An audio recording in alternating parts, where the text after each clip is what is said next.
हाय everyone, geo scientist 2024 notification आ चुकी है। इस फरवरी 2024 में एग्जाम होने वाली है, इसलिए ये प्रिपरेशन के लिए मैं एक क्लासेस स्टार्ट कर रहा हूं। सबसे पहले मैं सॉल्यूशंस चैप्टर चालू कर रहा हूं। इस सॉल्यूशंस चैप्टर जियो केमिस्ट के लिए नहीं, लेकिन हर एग्जाम के लिए जियो केमिस्ट के साथ हर एग्जाम के लिए इस सॉल्यूशंस चैप्टर बहुत ही इंपॉर्टेंट चैप्टर है। ठीक है, आओ मेरे साथ आप अपने मंजिल पहुंचने की इस सफर में। ठीक है, मैं चालू कर रहा हूं। पहले देखो, एक कंटेनर है। इस कंटेनर एक क्लोज्ड कंटेनर है। इस कंटेनर एक क्लोज्ड कंटेनर है। नीचे से यहां एक लिक्विड मैं ले रहा हूं। इस लिक्विड वॉलेटाइल लिक्विड है। पहले इस लिक्विड वॉलेटाइल लिक्विड है। नीचे से मैं कुछ हीट दे रहा हूं इस लिक्विड को कुछ हीट दे रहा हूं। क्या होती है यहां देखो, इस लिक्विड इस हीट लेने के बाद वेपर फॉर्म में कन्वर्ट होना शुरू कर रही है। इस लिक्विड इस हीट लेने के बाद इस वेपर फॉर्म में कन्वर्ट होना शुरू कर रही है। ठीक है, सो जब इस लिक्विड फॉर्म से वेपर फॉर्म बढ़ना शुरू हो रही है, द डायरेक्शन ऐसा है। कुछ समय के बाद एक ऐसा समय आएगी कि उस समय पर इस वेपर भी इस लिक्विड फॉर्म में कन्वर्ट होना शुरू करेगी। तब डायरेक्शन हम ऐसा रिप्रेजेंट करेंगे। ठीक है, ओके। पहला सवाल ये है कि क्यों मैं यहां वॉलेटाइल लिक्विड ले रहा हूं। वॉलेटाइल लिक्विड का मतलब क्या है? वॉलेटाइल लिक्विड का मतलब यह है कि जिस लिक्विड के पास ऐसा टेंडेंसी होती है कि उस लिक्विड अपने वेपर में कन्वर्ट हो सके, जिस लिक्विड के पास ऐसा टेंडेंसी होती है कि जिस लिक्विड अपने वेपर फॉर्म में कन्वर्ट हो सके, उस लिक्विड को कहते हैं वॉलेटाइल लिक्विड। यहां इस लिक्विड को वॉलेटाइल टेंडेंसी है। इस लिक्विड के पास वॉलेटाइल टेंडेंसी है, तभी इस लिक्विड इस वेपर फॉर्म में बदल सकते हैं। तभी इस लिक्विड अपने वेपर फॉर्म में बदल सकती है। ठीक है, ठीक है। अब कुछ समय के बाद यहां इक्विलिब्रियम आ रही है। वेपर और लिक्विड के बीच में एक इक्विलिब्रियम आ रही है। पहले प्रोसेस ऐसा हो रही है, इस लिक्विड वेपर फॉर्म में कन्वर्ट हो रही है। जब लिक्विड वेपर फॉर्म में कन्वर्ट हो रही है, उस प्रोसेस को कहते हैं एवोपरेशन। यहां लिक्विड है, इस लिक्विड कन्वर्ट्स इनटू वेपर।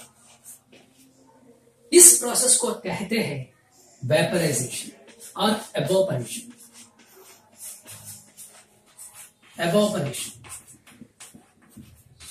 कुछ समय के बाद वेपर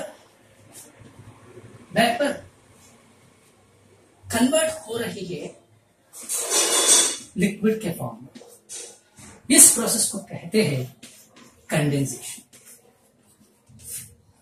ओवरऑल प्रोसेस में ऐसे लिख सकता हूं कि लिक्विड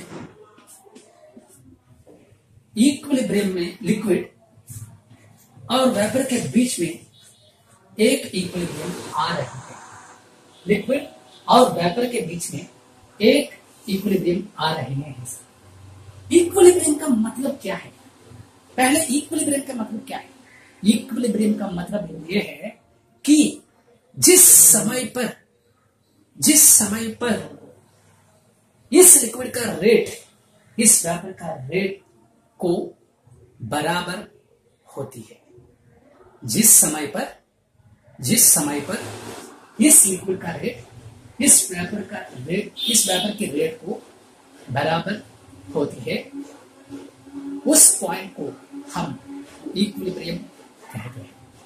यहां मैं लिख रहा हूं at equilibrium the rate of evaporation equal to rate of condensation.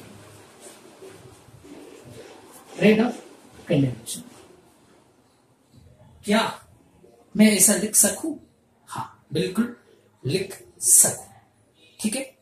हाँ,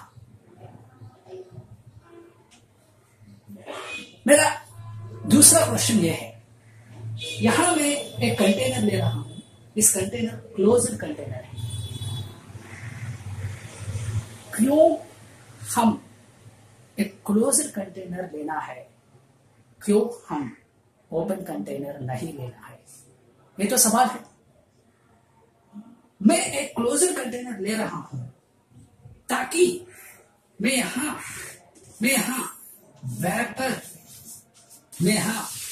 वेपर मुझे यहां वेपर मिलती है, इस लिक्विड का वेपर मिलती है। अब अगर यदि आप यहां क्लोज्ड कंटेनर के अलावा अगर आप एक ओपन कंटेनर लेते हो तो क्या हो सकता है? यहां एयर है, एयर से कुछ ना कुछ गैस पार्टिकल्स अंदर आ सकते हैं, है कि नहीं? कुछ ना कुछ गैस पार्टिकल्स एयर से अंदर आ सकते हैं। तब आपको कैसे पता चलेगा कि जो वेपर आपको मिलती है, जो वेपर आपको मिल रही है, उस वेपर इस लिक्विड का वेपर है या उस वेपर इस एयर से अंदर आ रही है? बताओ, आपको कैसे पता चलेगा ये वेपर किसकी है? इसीलिए मैं यहां पे क्लोज कंटेनर ले रहा हूं। क्लियर? ठीक। अब यहां इक्विलिब्रियम आ चुकी है, इसीलिए मैं यहां कोशिश करता हूं कि इक्विलिब्रियम कांस्टेंट फाइंड करने की। एक इक्विलिब्रियम कांस्टेंट फाइंड करने की। देख, अब लिक्विड है मेरे पास, इक्विलिब्रियम विथ वेपर। अपने इक्विलिब्रियम कांस्टेंट मैं रिप्रेजेंट कर रहा हूं P से। क्यों? यहां हमको मिलती है, यहां हमको मिल रही है वेपर, इसीलिए मैं इक्विलिब्रियम कांस्टेंट प्रेशर की फॉर्म में ले रहा हूं। यहां Kb equilibrium constant equal to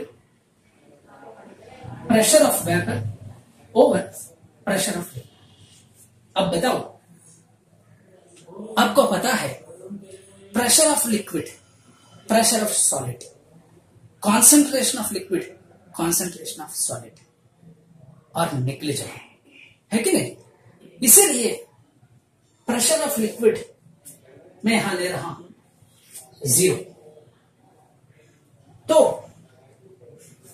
यहां Kp equal to P vapour,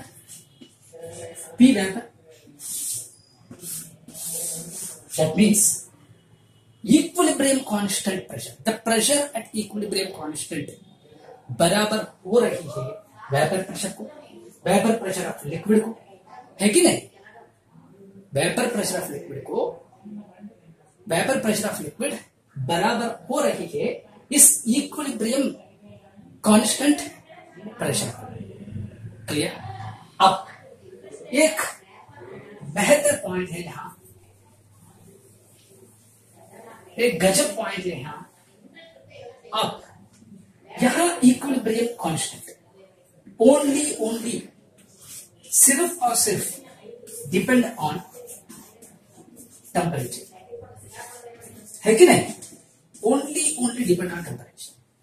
जब एक इक्विलिब्रियम कांस्टेंट टेम्परेचर पे डिपेंड हो रही है, इसका मतलब एक वेपर प्रेशर भी टेम्परेचर पे डिपेंड होती है या नहीं?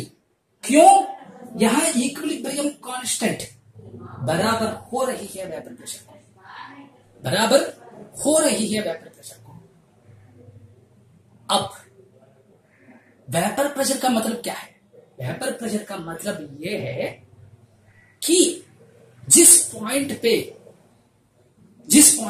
एक लिक्विड अपनी वेपर फॉर्म में, जब देखो वेपर प्रेशर डेफिनेशन में यहां लिख रहा हूं,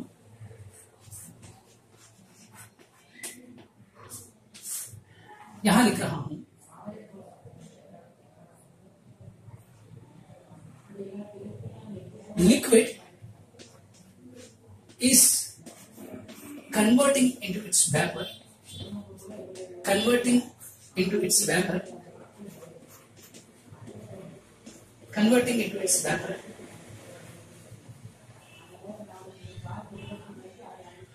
At that point,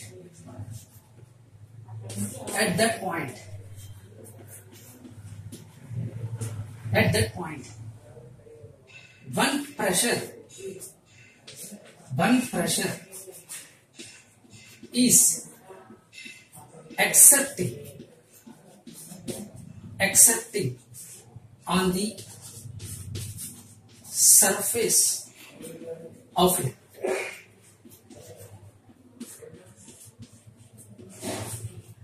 जब एक लिक्विड अपनी वेपर फॉर्म में कन्वर्ट होना शुरू कर रहे हैं, उस समय लिक्विड के सरफेस पे एक प्रेशर फॉर्म हो रही है, उस प्रेशर को कहते हैं वेपर प्रेशर। इतना देखने के बाद हम क्या कह सकते हैं कि इस इक्विलिब्रियम कांस्टेंट पर इस वेपर प्रेशर और इक्विलिब्रियम प्रेशर बराबर हो रही है, ताकि इस वेपर प्रेशर भी सिर्फ और सिर्फ टेम्परेचर पे डिपेंड होती है। ठीक है? इसीलिए मैं एक इंपॉर्टेंट पॉइंट यहां लिख सकता हूं, इस कंडीशन की वजह से, इस कंडीशन की वजह से मैं एक पॉइंट यहां लिख सकता हूं कि vapour pressure of liquid temperature dependent,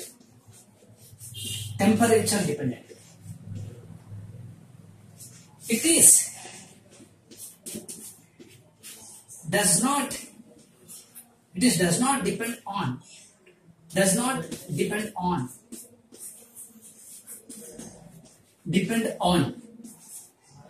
एक volume of the container,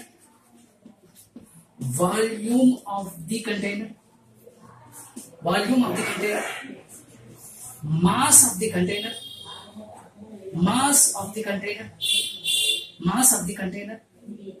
size of the container,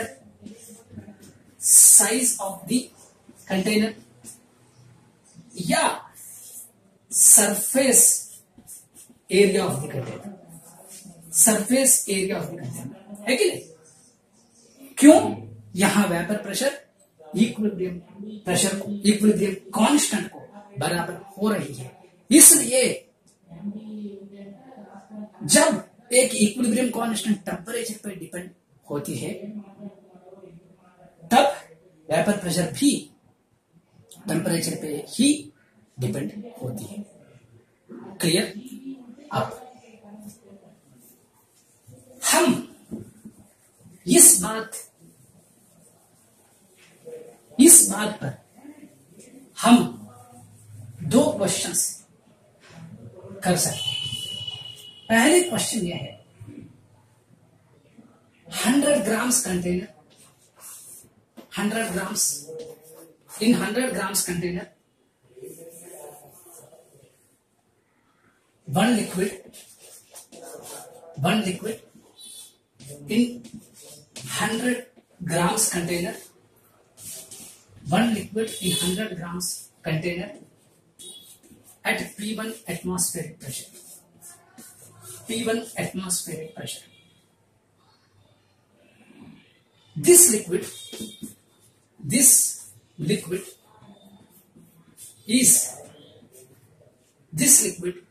yeah, in 100 grams container, no, 100 grams liquid, 100 grams liquid, यहाँ 100 grams liquid in one container at P1 atmospheric pressure.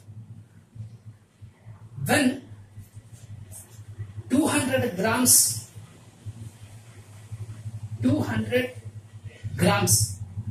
liquid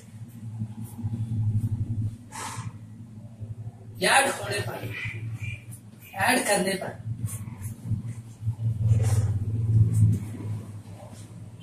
pressure is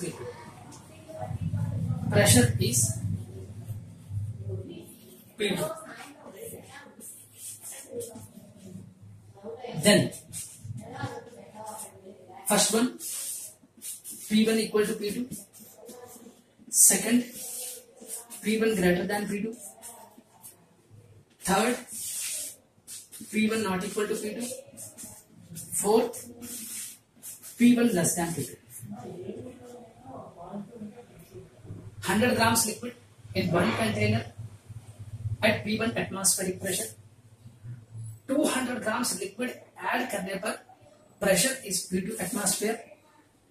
अब बताओ क्या relation है P1 और P2 के बीच में? बताओ। यहां वेपर प्रेशर, यहां P1 एटमॉस्फेयर, यहां P2 एटमॉस्फेयर। अब वेट बढ़ रही है, मास बढ़ रही है, लेकिन मास बढ़ने पर वेपर प्रेशर चेंज नहीं होती। क्यों? वेपर प्रेशर सिर्फ और सिर्फ टेम्परेचर पे डिपेंड होती है कि नहीं? इसीलिए मास चेंज होने पर प्रेशर चेंज नहीं होती। तो आंसर यह है P1 equal to P2. Right? So I hope this lecture will clear all your doubts. Still, if you have any doubts, please ask me in the comment section. Okay? Thank you.